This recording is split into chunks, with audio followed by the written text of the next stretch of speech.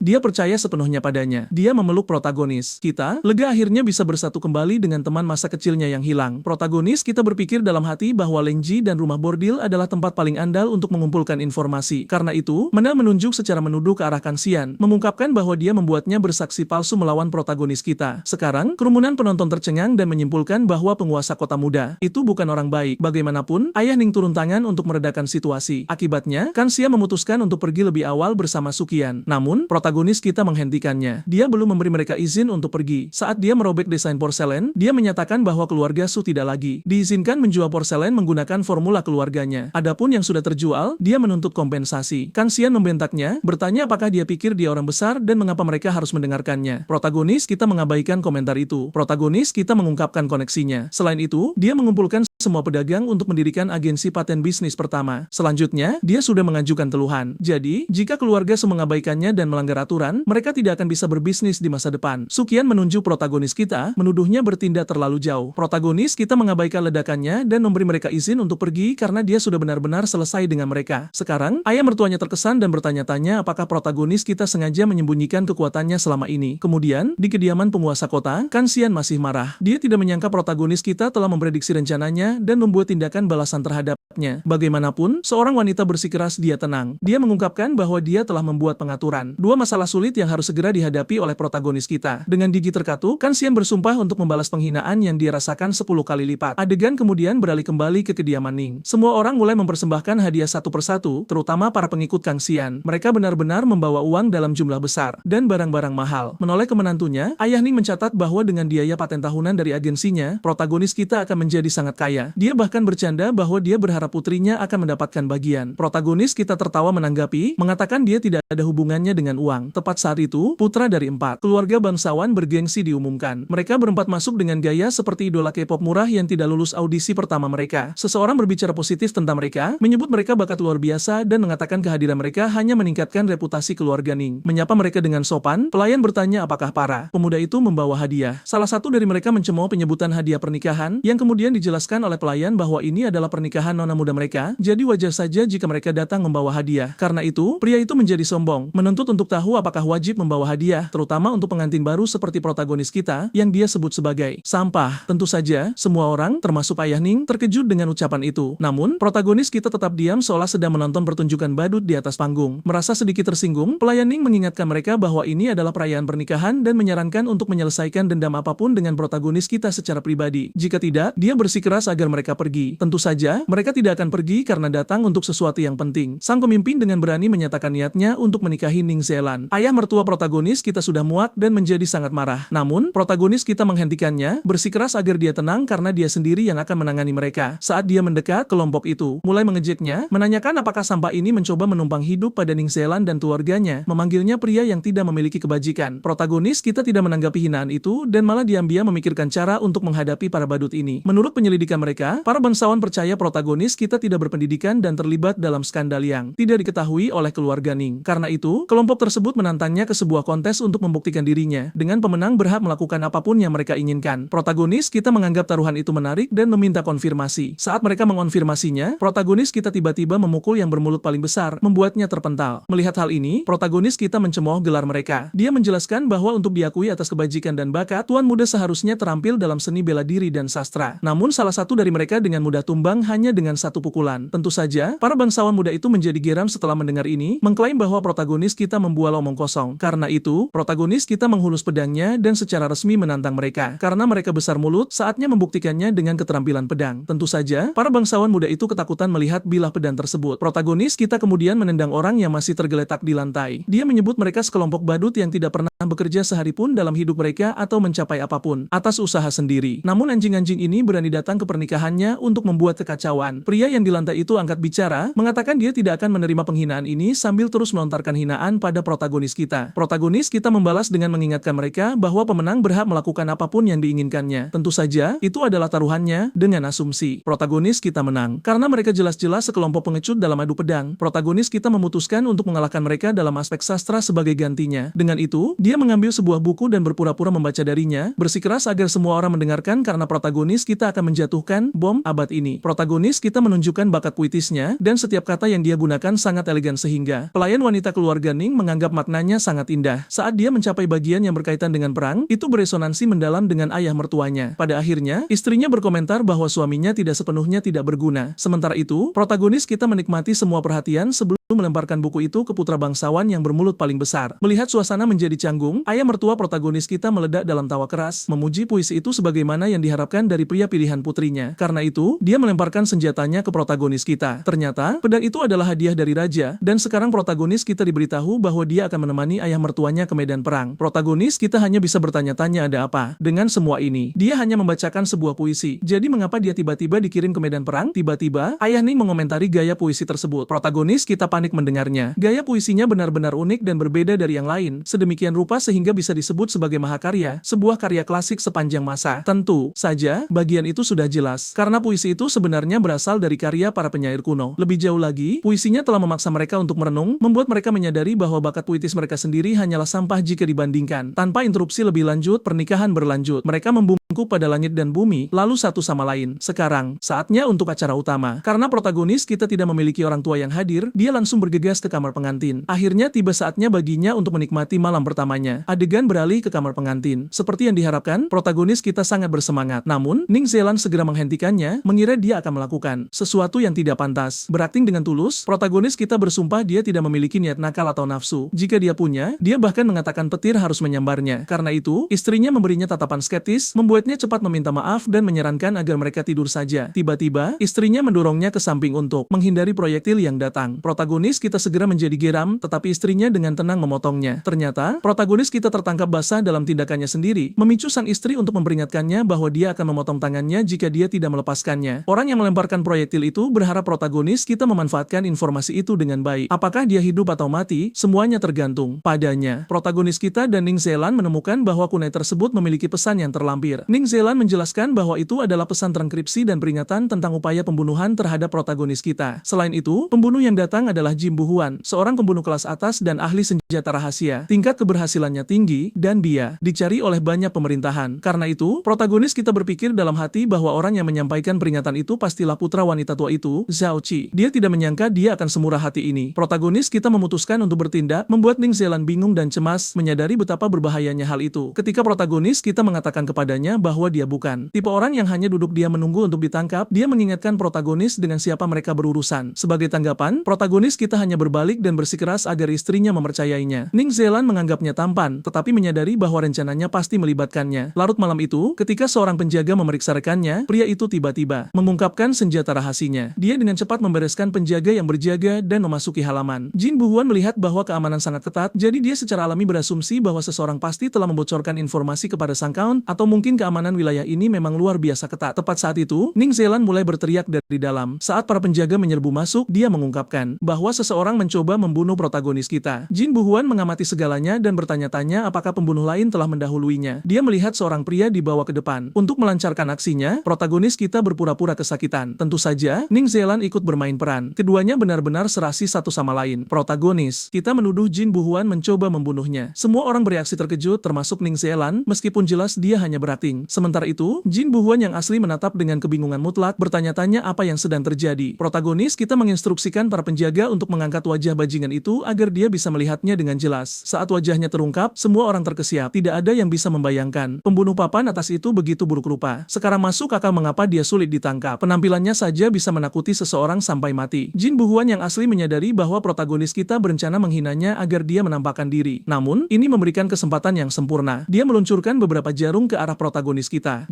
Dengan itu, dia berbalik untuk pergi, berpikir dalam hati bahwa kematian ini layak bagi orang bodoh seperti protagonis kita. Dalam proses meninggalkan halaman, dia menginjak ubin yang longgar. Akibatnya, asap tiba-tiba meletus. Protagonis kita muncul dengan santai, mengomentari teknik pembunuhannya sendiri dan bahkan menawarkan untuk mengajar Jin Bu Huan. Membuatnya terkejut saat menyadari protagonis kita masih hidup. Menyadari asap itu beracun, Jin Bu Huan dengan cepat bergerak untuk menyegel titik akupunturnya guna mencegah penyebaran. Namun, protagonis kita memberitahu dia bahwa itu sudah terlambat. Racun tersebut adalah campuran toksin dan senyawa berbasis makanan tertentu, membuat penyebarannya mustahil untuk dihentikan. Jin Bu Huan jelas sangat marah, tetapi dia menahan amarahnya dan memohon kepada protagonis kita untuk membiarkannya pergi. Sebagai gantinya, dia menawarkan untuk memberikan informasi tentang majikannya. Protagonis kita mengatakan kepadanya bahwa dia tidak perlu memohon, tetapi Jin Bu Huan menggunakan kesempatan ini untuk melemparkan beberapa jarum ke arahnya. Melihat hal ini, protagonis kita bertanya-tanya apakah si bodoh itu belum belajar dari kesalahan sebelumnya. Sekarang, Jin Bu Huan menyadari dengan kaget bahwa jarum yang dia tusukkan ke protagonis kita sebelumnya sebelumnya di kamar Ning Zealand tidak memberikan efek apapun. Melihat ini, dia mencoba mundur, tetapi sayangnya, dia menginjak ubin longgar lainnya. Akibatnya, dia terkena gelombang asap beracun lainnya. Hal ini menyebabkan dia kehilangan kesadaran di tempat dan ambruk ke tanah. Tepat saat itu, Ning Zealand tiba. Dia tidak pernah membayangkan alat yang dibuat protagonis kita bisa digunakan sedemikian rupa. Protagonis kita menjelaskan bahwa dia menciptakan ranjau darat. Selain itu, dia menjelaskan konsep ranjau darat bersama dengan bahan yang digunakan dalam pembuatannya serta racun yang terlibat. Ning Zealand terkesan dan menyimpulkan bahwa beginilah cara dia menciptakan asap beracun tersebut. Protagonis kita juga mengungkapkan bahwa dia menciptakan baju besi ringan sebagai pencegahan. Sekarang setelah pembunuh itu ditangani, benda itu tidak diperlukan lagi. Adegan beralih ke keesokan paginya. Ayah Ning Zilong menerima laporan tentang bagaimana protagonis kita menangani situasi tersebut. Setelah narasi panjang tentang seluruh proses, ayahnya menyatakan apa yang sudah kita ketahui dan tidak bisa tidak mengagumi kelicikan serta kejeniusan menantunya. Namun, ayah Ning percaya beberapa tindakannya tidak perlu. Jika menantunya ahli dalam seni bela diri, dia tidak akan membutuhkan rencana yang begitu rumit. Pelayan itu setuju, menambahkan bahwa sayangnya, protagonis kita sudah melewati usia untuk mempelajari seni bela diri. Pada saat itu, protagonis kita tiba-tiba bersin. Sambil memeriksa sistem, dia bertanya-tanya siapa yang mungkin sedang memikirkannya. Terlepas dari itu, dia menerima hadiah dari sistem. Dia diberikan kesempatan dalam undian berhadiah, dan dia berharap menerima hadiah uang dalam jumlah besar. Pada akhirnya, sistem memberinya teknik penguatan tubuh. Protagonis kita mengerjap bingung, bertanya-tanya apa arti dari semua itu. Namun, dia memutuskan untuk mengujinya pada dinding beton yang tebal. Setelah memukul dinding, protagonis kita langsung menyesali keputusannya. Dia berjalan pergi sambil mengeluh tentang menerima sampah dari sistem. Tanpa dia sadari, pukulannya telah meninggalkan jejak kepalan tangan yang jelas di dinding. Di tempat lain, seseorang sangat marah. Wanita di balik layar tidak percaya protagonis kita sesulit ini untuk dihadapi. Tetap saja, dia menenangkan Kansian yang sedang tidur agar tidak perlu khawatir. Dia berjanji untuk menemukan cara menangani protagonis kita dan bersumpah bahwa dia tidak akan hidup lebih lama lagi. Adegan berikutnya membawa kita ke semacam pertemuan. Di dalam, baik orang dewasa maupun anak-anak mendengarkan saat pendongeng mengisahkan kisah tentang protagonis kita dan sang pembunuh. Tentu saja, bagian-bagian dari cerita itu cukup dilebih-lebihkan untuk menarik perhatian anak-anak. Terlebih lagi, bagian tentang protagonis kita sangat didramatisir, menggambarkan bentrokannya dengan Jin Buhuan seperti dua dewa yang bertarung. Tepat saat penonton mulai semakin terpikat, pendongeng tiba-tiba memutuskan untuk mengakhiri cerita sebelum klimaks, mengumumkan kepada semua orang bahwa dia akan kembali setelah jeda iklan singkat. Seluruh aula menjadi sunyi. Tentu saja, beberapa penonton menjadi marah karena akhir yang menggantung ini. Tepat saat itu, protagonis kita masuk. Meredakan ketegangan, dia mengungkapkan bahwa jeda itu disengaja agar dia bisa mempromosikan sesuatu. Kali ini, protagonis kita mempersembahkan patung porselen Jin Buhuan, membuat mata anak-anak berbinar karena kegirangan. Memanfaatkan momen tersebut, protagonis kita mendemonstrasikan bahwa porselen itu bisa menembakkan tusuk gigi dari mulutnya. Akibatnya, orang dewasa juga mulai menunjukkan minat. Protagonis kita berpikir dalam hati bahwa, seperti yang diharapkan, tidak peduli dunia atau era apapun, mainan selalu merupakan komoditas yang bagus. Bagaimanapun, orang-orang berasumsi porselen semacam itu akan mahal. Namun protagonis kita masuk ke mode penjualan, mengejutkan mereka dengan mengungkapkan bahwa porselen itu tidak akan berharga koin emas atau perak, melainkan nilainya hanya 1 sen. Dia bahkan menawarkan kebijakan pengembalian 7 hari dan garansi 3 tahun sebelum menyuruh semua orang untuk membelinya karena penawaran terbatas. Beberapa saat setelah promosinya berakhir, aula menjadi sunyi sebelum meledak dalam sorakan saat semua orang bergegas untuk mendapatkan setidaknya satu. Sementara orang-orang bergegas membeli, protagonis kita menyerahkan sejumlah uang kepada bawahan saudara Xiaoqi. Bocah itu menghargai hal ini, sementara protagonis kita menjanjikan akan ada lebih banyak peluang di masa depan. Tepat saat itu, istrinya menatapnya, menanyakan apakah dia sudah melupakan alasan mereka datang. Protagonis kita menjawab bahwa hal itu sudah ditangani. Rupanya, mereka di sini untuk menyelidiki majikan Jin Buhuan. Jadi, protagonis kita menunjuk ke arah pendongeng, mengatakan dia akan mendapat untung dari membantu menjual mainannya. Pria itu menggunakan cerita tentang dia dan sang pembunuh untuk membuat orang tertarik pada produk tersebut. Ini membuat protagonis kita menyadari bahwa dia tidak memiliki banyak informan. Jadi, pendongeng yang telah berkecimpung dalam bisnis ini selama bertahun-tahun, kemungkinan besar memiliki cerita, atau lebih tepatnya informasi yang bisa dia analisis setelah membuang bagian yang dilebih-lebihkan. Protagonis kita tiba-tiba mengeluarkan sesuatu yang telah diperolehnya, mengatakan itu terkait dengan sang pembunuh. Namun, dia menyesal karena dengan pengetahuan modernnya, tulisan kuno membuatnya mustahil untuk membaca dan memahami pesan tersebut. Untungnya, istrinya turun tangan. Setelah membaca isinya, dia berkomentar tentang Departemen Audit, lembaga pengawas terbesar pemerintah. Selain itu, salah satu dari 4 konsul utama adalah Dong Fangwu. Menyatukan kepingan informasi, protagonis kita percaya ada hubungan yang kuat antara Jin Buhuan dan pemerintah. Informasi menunjukkan bahwa Jin Buhuan sudah ditangkap dan seharusnya segera dieksekusi. Ini berarti pemerintah, khususnya faksi Dongfang, telah menggunakannya untuk menjalankan misi pembunuhan. Saat protagonis kita memikirkan hal ini, dia tiba-tiba memiliki firasat buruk. Karena itu, dia segera mendekati bawahan saudara Xiaoqi. Melihatnya bingung, protagonis kita mencari mencatat bahwa nyawa bosnya dan ibunya dalam bahaya. Namun, saat mereka sampai di tempatnya, mereka sudah terlambat satu langkah. Setelah menggeledah ruangan, bawahan saudara Xiaoqi menemukan sebuah pesan. Memanggil protagonis kita, dia mengatakan bahwa bosnya mungkin dalam masalah serius. Melihat ini, protagonis kita mengerti bahwa mereka berniat untuk bertukar sandera. Dia bersumpah akan menghancurkan mereka. Sore harinya, protagonis kita tiba di lokasi pertemuan. Dia tidak melihat siapapun, jadi dia menggunakan momen singkat itu untuk meregangkan tubuh, bertanya-tanya apa yang membuat mereka butuh waktu begitu lama. Teman Kang Xian tiba-tiba mengomentari penampilan protagonis kita, mengatakan tidak heran dia berhasil menikah dengan keluarga Ning. Protagonis kita menyuruhnya untuk menghentikan omong kosong itu dan bertanya tentang saudara Xiaoqi. Pada saat itu, saudara Xiaoqi dilemparkan ke tanah. Teman Kang Xian menuntut agar protagonis kita menukarkan sang pembunuh sebagai ganti nyawa saudara Xiaoqi. Namun, saudara Xiaoqi bersikeras agar dia tidak melakukannya. Karena itu, protagonis kita menyebut teman Kang Xian seorang pengecut dan memintanya untuk memperkenalkan diri. Secara mengejutkan, aku baru tahu sekarang bahwa Kang Xian sebenarnya adalah seorang pria. Dia mengungkapkan bahwa dia adalah keturunan dari auditor jenderal saat ini dan namanya adalah Gong Dongfang. Protagonis kita terkekeh, menanyakan apakah ada yang salah dalam garis keturunan keluarga mereka, terutama saat sampai pada gilirannya. Tentu saja, pria itu menjadi geram. Dia menyuruh protagonis kita untuk berhenti bicara omong kosong, mengingatkannya bahwa nyawa saudara Xiaoqi ada di tangannya. Sebagai tanggapan, protagonis kita menyuruh si pria kemayu itu untuk tidak sabar. Dia dengan santai mengeluarkan Kang Xian yang tidak sadarkan diri dari dalam keretanya. Sebelum Gong Dongfang dapat merespons, protagonis kita mengancam akan menusuk pacarnya dengan jarum beracun, menambahkan bahwa dia tidak memiliki penawarnya. Sebagai tanggapan, Gong Dongfang dengan cemas menyangkal memiliki hubungan apapun dengan pria itu. Protagonis kita segera menguji klien tersebut. Melihat Kang Xian kesakitan, Gong Dongfang goyah dan berteriak pada protagonis kita untuk berhenti. Dia akhirnya menyerah dalam prosesnya. Karena penasaran, dia bertanya kepada protagonis kita bagaimana dia bisa tahu. Protagonis kita mencatat bahwa itu sederhana. Musuh terbesarnya adalah keluarga Su, tetapi Sukian, mantan istrinya, terlalu bodoh untuk membalas dendam sendiri. Disitulah Kang Xian berperan. Namun, protagonis kita mengakui bahwa Kang Xian terlalu tidak berharga untuk mampu membayar seseorang seperti Jin Buhuan. Jadi, pasti ada sosok kuat yang mendukungnya, dan orang itu pasti memiliki hubungan yang sangat dekat, atau lebih tepatnya intim, dengannya. Tetap saja, dia tidak menyangka kekasihnya adalah seorang pria yang membuat segalanya menjadi lebih aneh. Ketika Gong Dongfang bertanya apakah Kang Xian baik-baik saja, Kang Xian malah bersikeras agar mereka menyerang protagonis kita. Karena itu, Gong Dongfang memberikan perintah. Melihat mereka menerjangnya, protagonis kita menyebut mereka sekelompok orang bodoh. Mereka sepertinya lupa bahwa dia sudah menangani pembunuh papan atas. Rupanya, protagonis kita telah menciptakan bahan peledak pertama di dunia ini. Gong Dongfang merasakan ada sesuatu yang salah. Namun bahan peledak itu sudah meledak sebelum dia sempat memperingatkan mereka. Sementara itu, alih-alih menunjukkan rasa terima kasih, saudara Xiaoqi mengingatkan protagonis kita untuk membayar pedangnya. Protagonis kita mengabaikannya begitu saja. Begitu mereka mencapai jarak yang aman, protagonis kita bertanya apakah mantan istrinya yang bodoh itu mendengar semuanya, terutama bagian di mana pria yang dia pilih lebih menyukai pria. Protagonis kita menyadari hal ini tidak akan berakhir dalam waktu dekat. Dengan kata lain, saatnya baginya untuk mulai merencanakan cara menghadapi departemen audit. Di adegan berikutnya, porselen-porselen protagonis kita sedang diangkut. Salah satu pria memperingatkan yang lain untuk berhati-hati karena bandit sering ada di daerah ini. Tiba-tiba, sebuah batu besar jatuh menabrak dari gunung. Para pekerja segera meninggalkan kereta, dan akibatnya, semua porselen protagonis kita hancur. Beberapa saat kemudian, sekelompok bandit muncul. Sang pemimpin menyampaikan pesan yang ditujukan untuk protagonis kita, mengatakan bahwa jika dia pernah mengangkut barang-barangnya melalui rute ini lagi, mereka akan menghancurkan segalanya dan membunuh tanpa ampun. Karena itu, para pekerja segera kembali ke kediaman Ning. Mereka melaporkan seluruh situasi kepada protagonis kita dan ayah mertuanya, menunggu hukuman. Namun, ayah mertuanya menjadi marah karena bandit berani mencampuri urusan menantunya dan memutuskan untuk menangani mereka secara pribadi. Tetapi saat itulah protagonis kita menghentikannya. Dia menjelaskan bahwa hal-hal sepertinya tidak sederhana. Perampokan biasa akan melibatkan pencurian dan pembunuhan, namun hanya barang-barangnya yang hancur dan tidak ada pelayan yang terluka. Ayah mertuanya mendengarkan saat protagonis kita bersikeras bahwa pasti ada orang dalam yang memberikan informasi kepada para bandit. Dia kemudian bertanya bagaimana mereka harus melanjutkannya, karena jika mereka tidak bertindak, bandit lain mungkin menganggap ini sebagai lampu hijau untuk menargetkan kota Ningzhou di masa depan. Ayah mertuanya membagikan idenya. Karena protagonis kita yang menemukan masalahnya, dia jugalah yang harus menyelesaikannya. Dan begitu saja, protagonis kita dan Ning Zilong berangkat, didampingi oleh pasukan, menuju lokasi terakhir para bandit yang diketahui. Melihat betapa bertekadnya protagonis kita, Ning Zilong mengungkapkan kekhawatirannya. Jika apa yang dia katakan tentang bandit yang memiliki koneksi itu benar, dia bertanya bagaimana rencananya untuk menanganinya. Protagonis kita meyakinkannya bahwa, seperti biasa, dia mengendalikan segalanya. Tetap saja, dia memperingatkannya untuk tidak lengah. terengah karena mereka bahkan tidak mengetahui lokasi persembunyian para bandit. Dia bertanya apa rencana suaminya. Protagonis kita cukup menyuruhnya untuk menonton saja, dan begitu saja dia mulai berteriak, mengejek, dan sengaja memprovokasi para bandit agar keluar. Melihat hal ini, kedua prajurit berbisik di belakang punggungnya. Yang satu bertanya-tanya apakah protagonis kita ini naif, sementara yang lain curiga dia hanya ingin pamer dan nantinya melapor kepada tuan mereka bahwa dialah yang menangani segalanya. Karena hal ini, protagonis kita bertindak lebih jauh lagi, melontarkan hinaan dan makian dengan kata-kata yang begitu keterlaluan hingga penerjemah pun harus menyensornya. Kedua pengawal itu memucat, bertanya-tanya apakah itu tidak terlalu berlebihan. Bagaimanapun, kata-katanya berhasil memicu amarah para bandit. Sekelompok kecil menyerbu keluar dengan murka karena protagonis kita berani mempermalukan mereka. Melihat ini, protagonis kita bertanya dengan nada bercanda apakah para bandit itu benar-benar percaya mereka bisa bertingkah seperti pria beradab sebelum dengan tenang memberikan perintah kepada pasukan untuk menangkap dan membunuh mereka. Pasukan itu seketika mengepung para bandit. Akibatnya, para bandit segera menyerah, menawarkan diri